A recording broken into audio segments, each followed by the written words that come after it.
Brent Bowen and others. And we have asked him then to come up and do the award to Frank Zindler. So Brent, if you would please come on up and do the thing. Thank you. Just making sure it's there. Thank you, Monette. We as humanists and atheists are finally realizing a modest spurt of growth and societal acceptance, even though we're still a despised minority for many people, of course. A big turning point in our favor occurred around 2006 when the four horsemen of atheism, Sam Harris, Daniel Dennett, Richard Dawkins, and Christopher Hitchens, wrote best-selling books attacking religion and promoting atheism. But what about the activists who fought for atheism well before the four horsemen? What about the brave men and women who took on the attacks and ridicule leveled at atheists for so many years before this growing acceptance we've had recently? One of those activists is the man we're honoring tonight. Frank Zindler has been an ardent atheist since his days as a science professor at the Fulton-Montgomery Community College in New York State. He taught there for 17 years before having to quit due to his support of Madalyn Murray O'Hair's lawsuit to remove ungodly trust from the U.S. currency.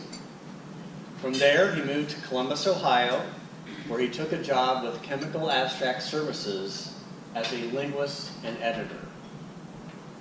In his spare time, he would staff the phones for Dial an Atheist and received not only thoughtful questions from the curious, but also, of course, the barbs and taunts from the believers. He chronicled many of these conversations in his first book, published in 1991, Dial an Atheist, Greatest Hits from Ohio. Frank and his wife, Ann, were very active in the small atheist community in Columbus, and also put their hearts and minds into the National American Atheist Organization. He was the editor of the American Atheist magazine for many years, and is currently the director of the American Atheist Press. He also served as the interim president for the American Atheist as well.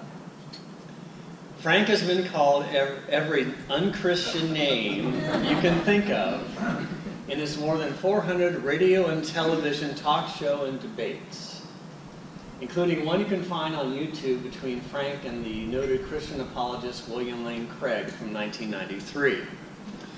Frank holds his own in every instance because of his intellect and scholarship. Among his other books are The Jesus the Jews Never Knew from 2004, Through Atheist Eyes, Scenes from a World That Won't Reason from 2011, and the latest book he co-edited with Robert Price entitled Bart Ehrman and the Quest of the Historical Jesus of Nazareth from 2013. As you can imagine, Frank has drawn much scorn and attention for his stance that the Jesus from the Bible is a myth and not an historical figure. It is his bravery to promote well-supported but controversial and unpopular views that makes Frank a hero to many of us. Frank still resides in Columbus and still works at Chemical Abstract Services at the age of 78. He dearly misses his late wife, Ann, who passed away in 2013. He has one daughter and 3 grandchildren, one of which Stephen will be videotaping tonight's presentation. CFI of Northeast Ohio is proud to honor Frank Zindler tonight with our Humanism Award, which will be presented by our President, Monette Richards.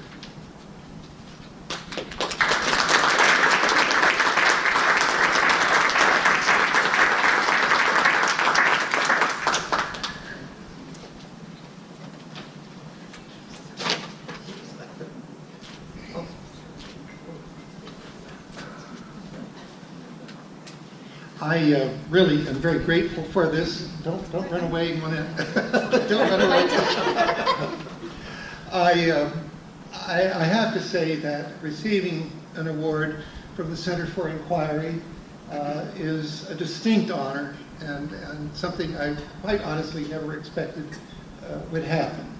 And so I'm really very, very grateful for this, and I'm somewhat humbled by this. And I want to thank you very much. But don't run away. I have some things for your library.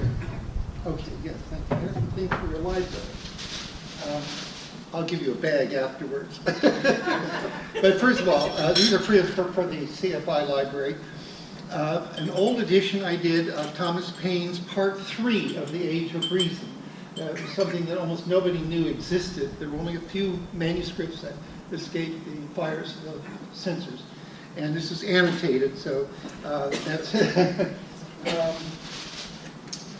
Brent mentioned the Jesus the Jews never knew. In this, I looked through all the ancient Jewish literature surviving from antiquity for any possible mention of Jesus of Nazareth, and I show that actually there aren't any. Then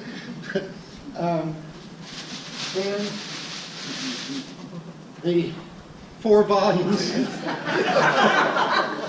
It's only about 2,000 and a few pages of my Through Atheist Eyes, Scenes from a World That Won't Reason. Can I get a card? I got a card, yeah. Volume 1, Religions and Scriptures. Volume 2, Science and Pseudoscience. Volume 3, Annotated Debate Transcripts. And Volume 4, Omnium Gatherum, that's everything else, including philosophy, ethics, poetry, music, all sorts of stuff in here. And finally, no, not finally, actually, 2 things. The book that Brent mentioned, Bart Ehrman, he's sort of my nemesis, I guess. Bart Ehrman and the Quest of the Historical Jesus of Nazareth. I wrote about 60% of this, but I was joined by 5 very distinguished mythicist scholars. And so this is, I think, maybe the most important book that I myself have contributed to. And then finally, a book that I only wrote the foreword for, but I think is the most important book I've ever published. And this is called Nazareth Gate, Quack Archaeology, Holy Hoaxes, and the Invented Town of Jesus. And this shows that Nazareth, the place now called Nazareth, was not inhabited at the turn of the era when the Holy Family should have been living there. So I hope these will find a home in your library. And let's see if I can get these back in here. Get the gene. Oh, you can. You think you can? All right. Okay. Just thrown like a fool. Thank you very much. Thank you.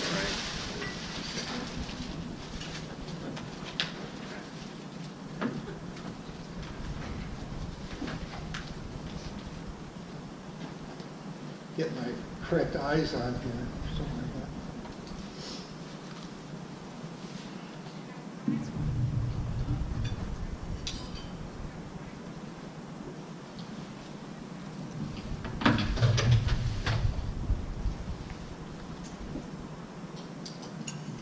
I guess I'm as old as I look.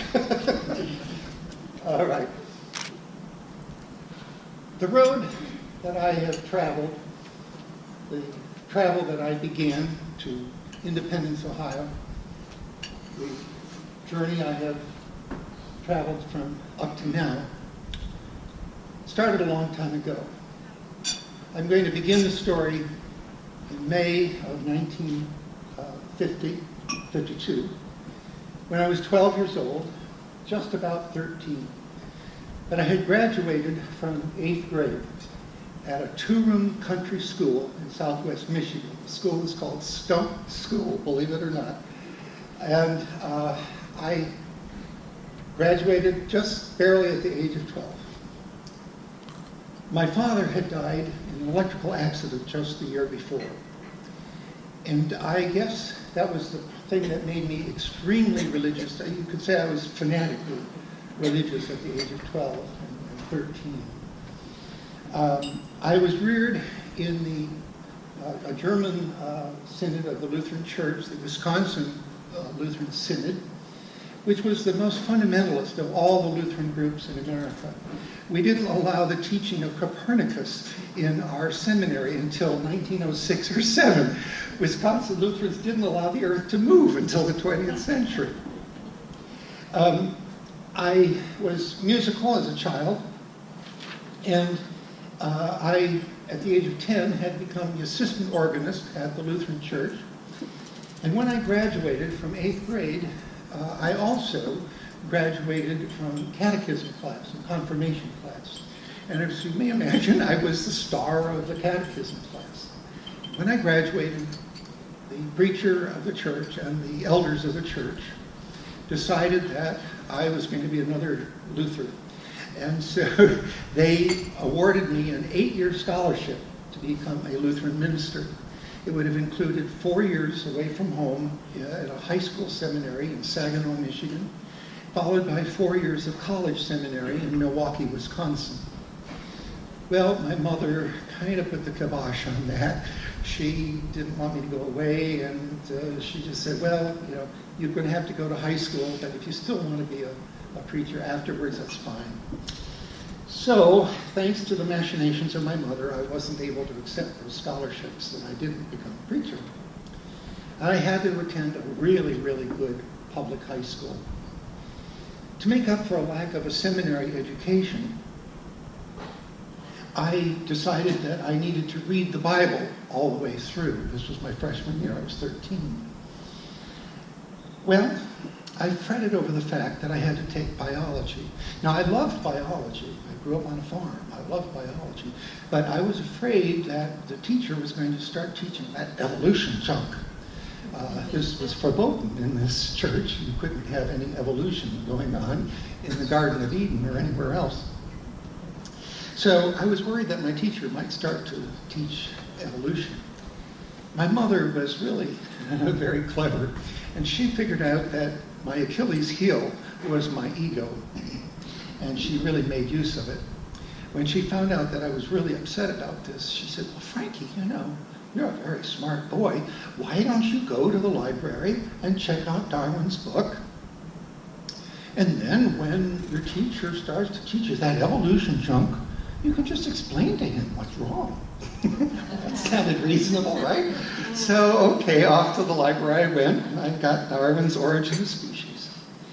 Well, before I turned 14, I had read the entire Origin of Species, and I had become an evolutionist. But maybe more important than that was at about that same time, it took me the whole year, I had finished reading the entire Bible, lid to lid, from Genesis to Revelation. And I had rejected the Old Testament on ethical grounds. I had rejected it on ethical grounds long before I had learned enough science to reject it on scientific grounds. Nevertheless, although I pretty much stopped going to church after my sophomore year, I did remain what I would style myself a New Testament Christian. And I still get a little bit red-eared when I recall my graduation speech from high school. The very last words were, and with God's help, we will. I don't know what we will do, but anyway, that was it was going to be done with God's help. I finished high school with a full scholarship to go to Kalamazoo College. At that time, Kalamazoo College ranked second in the nation of small colleges with regard to the percent of its graduates to go on to the PhD in science. Well, Kalamazoo College, or Kazoo, was a hotbed of unbelief, as you can well imagine. And I was the last defender of the Christian faith, as feeble as my faith had become by that time. It was my sophomore year now, and I was 18 years old. It was an all-night bull session in the men's dormitory. It was me against 7 or 8 unbelievers, which was kind of usual at that time. And actually, it was 2 o'clock in the morning. My best friend asked me a silly question. He said, Frank, if God is all-powerful, if God is omnipotent, can he build a wall so sturdy that he cannot tear it down? Bang! It was like a bullet in the brain. In a trice, I realized that the concept of an infinite being of any kind was logically and philosophically incoherent. It carried within itself the seeds of self-contradiction. We spent the rest of that night working out corollaries. Well, if God is infinite, God is everywhere. That means God cannot not be in any particular place. If God is infinite, God is in the devil. If God is infinite, he's in Rivka telling me he doesn't exist. So, if that fatal question had been asked me just 1 year earlier, it would have had no effect, I don't think. I've just shrugged it off as a silly joke. But what had happened during that first year, I had gotten really hooked on symbolic logic and reading Bertrand Russell and so on. And I wanted to invent a predicate calculus, like Leibniz had tried to do. This would have been a sort of natural language in which every word would have an absolutely defined, precise meaning. Every word would have a precise logical function in the sentence, and we would be, I don't know what, Spocks, I suppose. Anyway, that meant that I had to analyze every kind of natural utterance, even jokes and expletives and so on, to see if there was any kind of logical structure, and if so, exactly what was its logical nature. So when that joke, so-called, was dropped upon me, it just exploded in my brain. By the age of 19, 1 year later, I had become an atheist activist. I debated creationists in the letters columns of the newspapers and on platforms. I debated religious apologists and argued that Christianity is fundamentally unjust and unethical. No theodicy could be ethically valid. I became a humanist in my ethics. I fought against blue laws and encroachment of the church upon the state. That same year, with Margaret Mead's aunt and several other unbelievers, I founded a Unitarian fellowship in St. Joseph, Michigan. That was the twin city of Benton Harbor, which was my hometown. For the newly formed fellowship, I gave a public lecture on the origin of life. As wonderful as the recently decoded DNA stuff was, I argued for an RNA world that would have come into existence before the advent of the DNA world, which persists into the present in most forms of life, with the exception of certain types of viruses. At the age of 19, I was a heretic in science as well as a heretic in religion. Fast forward a bit, in 1973, Roe v. Wade was decided by the Supreme Court of the United States, and I became a pro-choice debater. In 1974, 1 year later, on the first anniversary of that decision, the compulsory pregnancy people, that's the same group that thinks there are such things as single-cell people, they flocked in buses to the New York State Capitol in Albany to protest Roe v. Wade for the first time ever. There were over 200 of them. I counter-picketed the screaming meanies all alone. I had a large picket sign. It was tall on a long stick. In those days, I was 6'3". I hadn't started to shrink yet. And I was wearing 2-inch heel cowboy boots. and I had this tall picket sign. And on the top of the sign, I had mounted a coat hanger. And I had, for the first time ever, the slogan, "Don't bring back the coat hanger." Well, all the newspapers printed pictures of me and my sign. The slogan became history of a sort. One of the pictures actually was a full-length, very narrow picture. I mean, it went almost a whole newspaper page in height, just narrow, of me from foot to the top of the sign. Soon after that, I joined the board of directors of Planned Parenthood in New York City. I joined NOW, NERAL, and other feminist causes. And I supported my wife, Anne, in all of her many feminist efforts. In 1976, that was a very fatal year, I met Madalyn Murray O'Hair in New York City. Her son, John Garth Murray, was still 21, and he was being introduced for the first time as an officer of Society of Separationists, which later became American Atheists. I should say, when Madalyn formed the group, registered in Maryland, Maryland would not allow the word atheist in any corporate title or corporate name. And so she chose Society of Separationists, having to do with state-church separation. And then American Atheist for many years was a DBA, doing business as. And then finally we reincorporated when I was on the board of directors in Texas as American Atheist, pure and simple. I was galvanized by Madalyn's call to arms and to action. She was a beacon of hope, hope for the cause of reason, a point source of light toward which respecters of reason might steer. I enlisted in the cause right then and there. I had found my philosophical home, my political foundation. I had found an enduring focus for the activism of the rest of my life. Along with the nuclear physicist Renato Boboni and his politically savvy wife Mary, and my own wife Anne, I joined in the founding of a Society of Separationists chapter in Schenectady, New York. Cable access TV had just come on the scene at that time, and so we all joined together to learn how to run the cameras and how to produce shows, and we started to produce American Atheist television programs in Schenectady, New York. In 1978, Madalyn filed the case O'Hair v. Blumenthal to protest In God We Trust on our currency.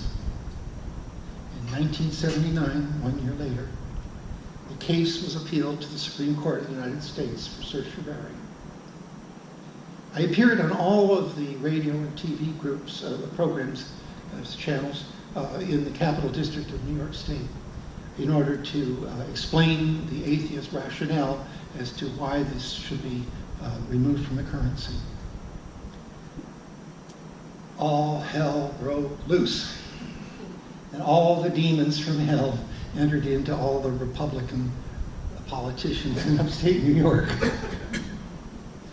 At that time, I was a tenured professor of biology and geology at Fulton-Montgomery Community College, a branch of the State University of New York.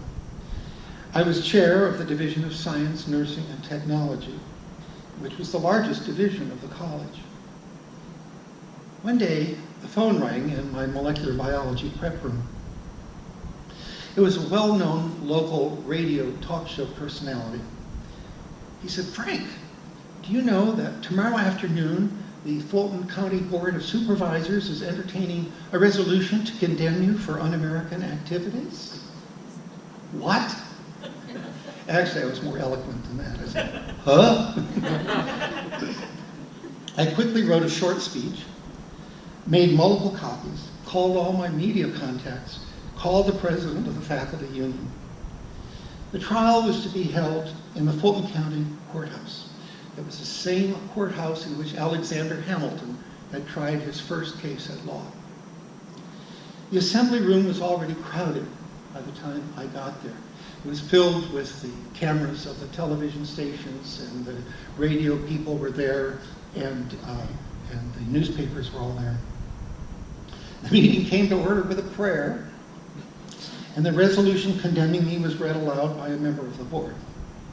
I rose and walked toward the lectern where petitioners normally addressed the board. The board ignored me and proceeded with the discussion as though I wasn't even there. I waved my hand to signal the chairman of the board.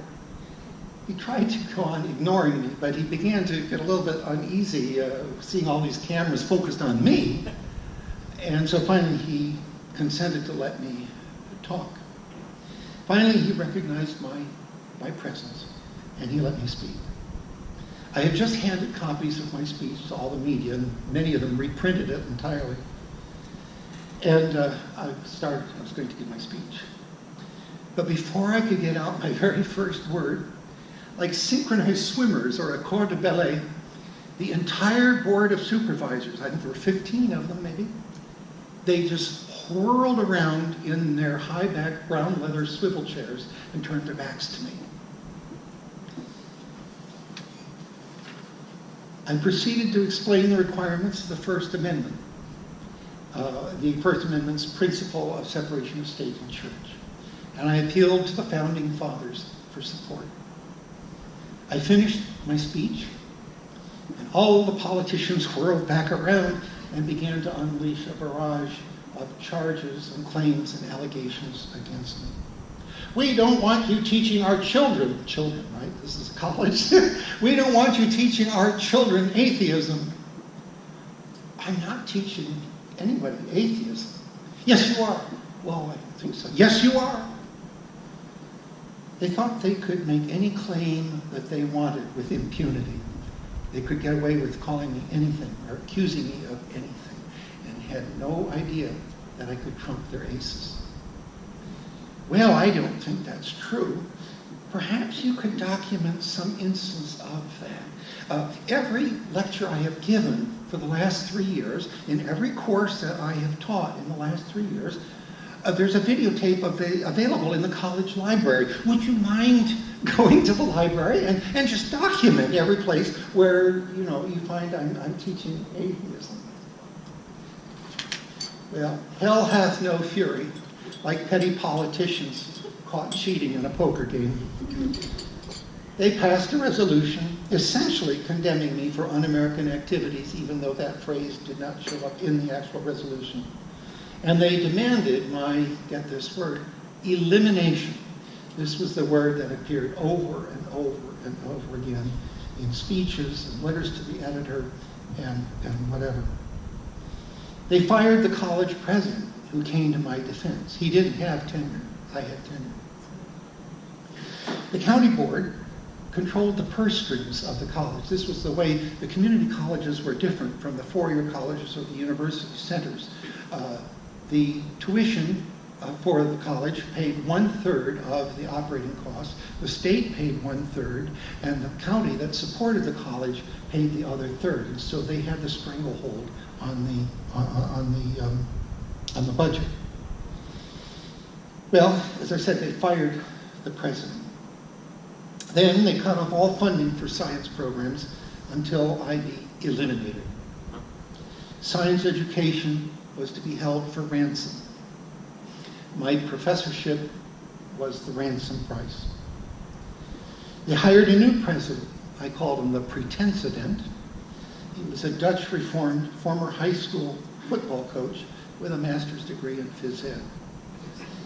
The first thing he did was to reorganize the college, eliminating the division structure in order to abolish my managerial status, which he thought I really prized, but I didn't. I was replaced by an assistant dean, and I was sentenced to teach only low-level, non-major science courses. All the special courses that I had created over the years were never to be scheduled again. That included the crown jewel of all my courses, a laboratory course in psychobiology. It included a lab course teaching students how to test paranormal claims and pseudoscientific ideas. It included a course in evolutionary biology, a course in Latin and Greek for biologists. The first year ended, and the pretensident realized that according to the faculty contract, the only way he really could get rid of me was either to show that I was incompetent or that I had broken a law. Our senior chemistry professor went on sabbatical the second year. The pretensident ordered the dean to assign me to teach the science majors chemistry. This was a very, very rigorous chemistry course.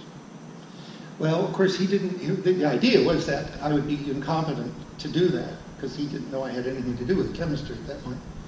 He didn't know that I had gone to college on his chemistry scholarship, that I had won a chemistry medal for isolating rubidium, a rare element, from beets when I was in high school, and had taught high school chemistry for several years before becoming a professor.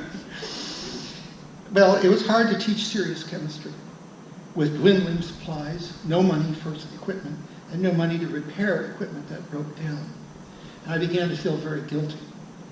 As long as I stayed there, there would be no money for teaching any of the other sciences. Even so, the chemistry course turned out to be a smashing success. Curses followed again. The president assigned me to teach the gut courses again for the 3rd year.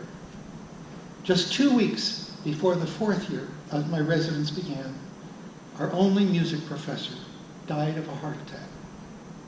I was ordered to teach the music literature course in addition to rocks for jocks and biology for the scientifically challenged. Fortunately, I had started teaching music when I was 13 years old, and the music literature course turned out to be one of the most satisfying courses I have ever taught. I could spend a whole lecture on that. It was just wonderful. I had fought for almost 4 years, but I had to give up a total of 20 years of teaching, 17 years in college and 3 years high school teaching. My conscience forced me to do that. I loved science, but I was strangling it by my persistence. At the end of 1982, I accepted a position as a linguist and biochemistry analyst for Chemical Abstract Service, the publishing wing of the American Chemical Society. They needed biochemists who could read German, Russian, and Japanese. My Japanese wasn't very good, but my German and Russian were very solid. I applied for the job and was hired to serve in a job I still hold 35 years later. Right after Christmas in 1982, I moved to Columbus, Ohio. In Columbus, I immediately joined the Central Ohio Fellowship, Humanist Fellowship, and I have been an active supporter of the group up until this minute. Madalyn Murray O'Hair once infamously said, we actually said on a number of occasions, she would define humanists as, quote, gutless atheists. Now, I'm not sure if she ever really meant that. I mean, she was very good at getting attention. That's why she got everything done that she did. She got attention. But anyway, just to make clear my own understanding of the relationship between atheism and humanism, on more than one occasion, I would tell her, I would say, Madalyn, I call myself an atheist when I want to make a statement about what I think is true, veridically true, about the universe. I call myself a humanist when I want to identify the foundation for my ethical system. In 1984, at Madalyn Murray O'Hair's request, I formed the Central Ohio chapter of American Atheists, and I was its director for almost 10 years. There was almost complete overlap in the membership between the humanist and atheist groups, and we jointly participated in counter-picketing right to life outside the full-service hospitals that they would picket. Together, we picketed a mosque after Ayatollah Khomeini's fatwa against Salman Rushdie. I debated the national president of Right to Life, the national secretary of Moral Majority, and began a long series of over 400 radio and television debates, interviews, and discussions on evolution, abortion, women's rights, gay rights, atheism, the Bible, and of course, state-church separation. For several years, I served on the board of directors of the ACLU of Ohio. Also in 1984, I was elected to the board of directors of American Atheists, and Madalyn conferred honorary life memberships on my wife Ann and me. I set up a Dial-in Atheist line and a cable access program in Columbus, and I did that for 10 years. I started writing books. In recent years, I've been producing a YouTube channel. It's called Through Atheist Eyes with Frank Zindler. George Bush I became president in January of 1989. When he was campaigning for office, my friend Rob Sherman interviewed him in Chicago. In a freewheeling exchange, Rob asked him, surely you recognize the equal citizenship and patriotism of Americans who are atheists? Bush replied, no, I don't know that atheists should be considered as citizens, nor should they be considered patriots. This is one nation under God. As soon as Bush became president, he sicked the IRS on American atheists They even moved into the Atheist Center in Austin and commandeered one of the offices for themselves for over a year. They were spurred on by allegations of secret offshore bank accounts that some Madalyn Murray O'Hair's many enemies were this rumor that they were spreading at the time. And then in September of 1995, Madalyn Murray O'Hair, John Garth Murray, and her granddaughter, Robin Murray O'Hair, my daughter's age, disappeared from the Atheist Center in Austin, Texas. We would not know for 5 years that they had been kidnapped, extorted, tortured, murdered, and dismembered. And dismembered by a sociopath by the name of David Waters, along with several of his other ex-con accomplices. Both Ann and I were members of the board of directors at the time, American Atheists at the time. So we took up we took over the operation of American Atheist Press. By means of desktop publishing, we set up an office in our home in Columbus. We resurrected the magazine that had been stalled by the IRS for over a year. We published the newsletter again, and we again began to publish books, including some that I myself had written. Of necessity, my public activism declined steeply during the 90s, as I was having to devote nearly 30 hours per week on writing and publishing, on top of my 40-hour per week day job for pay. And then, in 2008, I became interim president of American Atheists. I became suddenly a successor to Madalyn Murray O'Hair. It was incredible. But that was on top of all these other things that I just said. Now, at 78, I can fairly be described as having entered into my anecdotage, and accordingly, I am hard at work in writing my memoirs. My working title is Atheist at Large, The Implausible Lives, plural, of a Godless Man.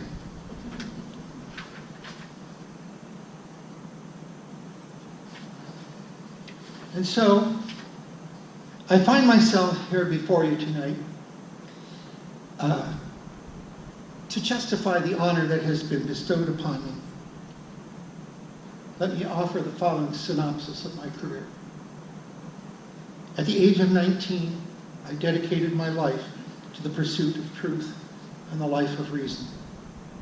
I knew that the physical world, the only world that we have, was engaged in a losing war with entropy. The universe is running down.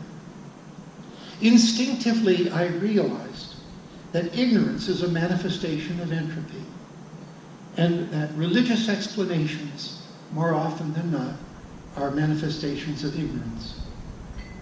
I was not resigned. I could not, I would not resign myself to the inevitable return to the Dark Ages, the ages of faith. I was not resigned to accepting the entropic death of scientific civilization, knowing that temporary and local reversal of the universal trend toward increasing entropy was possible if free energy were properly invested. I resolved to do everything possible to prevent the flickering flame of humanism and reason from being quenched by a second Noah's flood, a flood of ignorance and disinformation, a flood that has been building since the time the first Noah's flood story was concocted by the ancient Sumerians and Babylonians so long ago. Today, again, at the age of 78, my life still is dedicated to the cause. The struggle now, however, is much more perilous. For 48 years, my dear wife Ann fought synergistically beside me, and together we were in our achievement greater than the sum of two parts.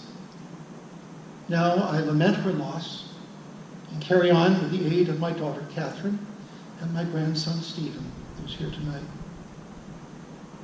Today, the problems facing atheists and humanists and all who strive to live a life of liberty and reason are far more serious far more frightening and far more critical than at any time since the collapse of the Roman Empire. The present administration in Washington not only has rejected science, it has rejected reality itself. Autocracy threatens, and logic and evidence, indeed the survival of our species, have been targeted for destruction.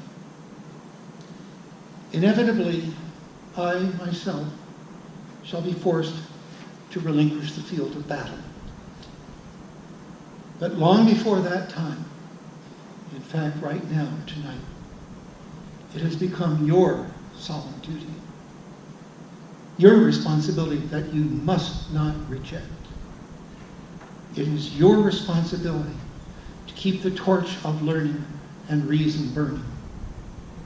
It is you who must devote your last erg of energy to rescuing the life of liberty, both physical and mental, from extinction. You must not let 4 billion years of evolutionary progress end ignominiously in a bipedal worker bee subsisting on a depleted planet. It is now up to you and all whom you can gather to your side. You must not shrink from the fight. You must not fail. As for me, as long as I have life, as long as I have a functioning brain, I shall continue to fight against the forces of darkness and the powers of religious unreason. I will never give up.